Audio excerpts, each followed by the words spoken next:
Hello बच्चों, let's read the question. The question is two small bodies of masses 2 kg and 4 kg are kept at rest at a separation of 2 meter.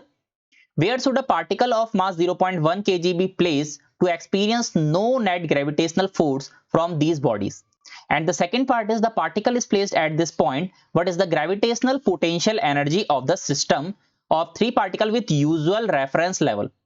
Okay सबसे पहले इसका first part हम solve करते हैं. तो the first part is हमारे पास दो bodies है. Let's say we have one body of mass 2 and another body of mass 4. ठीक है, ठीक है. We have one body of mass 2 kg and one body of mass 4 kg, जिनको हमने 2 metre apart रखा है. इनको कितना मीटर अपार्ट रखा है? 2 मीटर इनको अपार्ट रखा है, 2 metre. Now we are putting a particle in between of 0.1 kg of mass. तो इनके बीच में हमने एक 0.1 kg मास का एक पार्टिकल रखा है. लेट्स से यहां पे हमने 0.1 kg मास को यहां पे रख दिया. Let's say this point is A, this point is B and this point is C. तो ये जो सी पॉइंट है, हमें इसकी डिस्टेंस निकालने में किस डिस्टेंस पे इस पॉइंट को रखे सो दैट इस पे नेट फोर्स कितना है? 0 आए. तो अगर इस पे नेट फोर्स 0 है, so we can say that जो फोर्स यहां पे force on C due to A जो लग रहा होगा, that should be equal to force on C due to B. ये दोनों फोर्स आपके इक्वल होने चाहिए. तो therefore we can say that force on AC is equal to force on C due to B. Because हमें जो net चाहिए, net force is 0, net force यहां पे 0 चाहिए. तो क्या करेंगे, यहां पे फॉर्मूला पुट करेंगे. So formula is G m1 m2. तो m1 क्या है हमारे पास यहां पे मल्टीप्लाइड बाय 2 और m2 हो गया 0.1 डिवाइडेड बाय, अगर मैं AC के बीच की डिस्टेंस को x कहता हूं, let's say this is the x distance, तो बची हुई डिस्टेंस कितनी हो जाएगी यहां पे 2 - x. तो बेसिकली कितना हो जाएगा? x स्क्वायर हो जाएगा, which is equal to G multiplied by 4 multiplied by 0.1 divided by 2 - x का होल स्क्वायर. तो यहां से 2 - x डिवाइडेड बाय x का whole square will be equal to 2.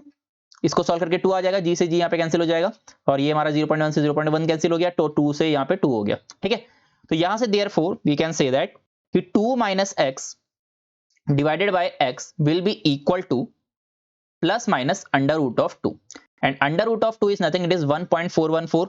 So we can say that x by 2 - 1 is equal to, और we can say that कि ये आपका plus हो जाएगा. हाँ ठीक है, ठीक है. तो 2 upon x minus 1 is equal to plus minus 1.414, और यहां से हमको x की दो वैल्यूज मिल जाएंगी. So the first value of x is going to be equal to, हमारा यहां से आ जाएगा, और we can say that 2 upon x की हमें यहां से दो वैल्यू मिल जाएंगी. The first one is 1 plus minus 1.414. तो एक बार प्लस रखेंगे, एक बार माइनस रखेंगे. तो जब हम प्लस रखेंगे सो वी विल गेट 2.414, और जब माइनस रखेंगे तो minus of 0.414. Now we know that x is of length. x क्या है? लेंथ है, तो लेंथ कभी माइनस नहीं हो सकती, तो माइनस वाला आंसर नेग्लेक्ट हो जाएगा. सो देयरफॉर यहां से जो x आ जाएगा, x is equal to 0.828 metre. ठीक है, तो 0.828 मीटर क्या आ जाएगा, यहां से हमारे पास आंसर आ जाएगा. सो ये जो हमारा जो मास है, ये हमारे 2 kg वाले मास से कितना दूर रखा जाएगा? 0.828 मीटर जब दूर रखा जाएगा, तो we will get a net force which is equal to 0. So this is the answer for the first question. Now the second question is what is the gravitational potential energy of the system taking the reference point. ठीक है, तो अगर हम C को as a reference point लेते हैं, for example अगर मैं C को रेफरेंस पॉइंट लेता हूं, तो therefore we can find the potential energy of this system. तो therefore in the B part what we can say that taking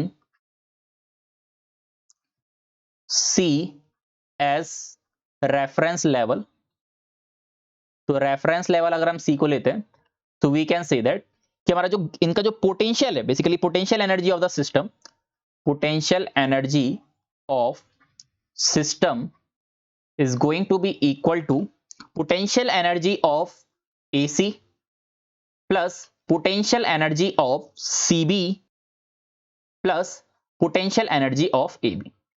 now potential energy of AC क्या हो जाएगा हमारे पास? G multiplied by 2 multiplied by 0.1 divided by R, हमारे उनके बीच में 0.83 जो कि अभी हमने निकाला, प्लस CB के बीच में G इंटू 4 हो जाएगा यहाँ पे mass 0.1 divide by 2 minus 0.83 which is equal to 1.17 plus AB के बीच में क्या हो जाएगा G into 2 into 4 divided by 2।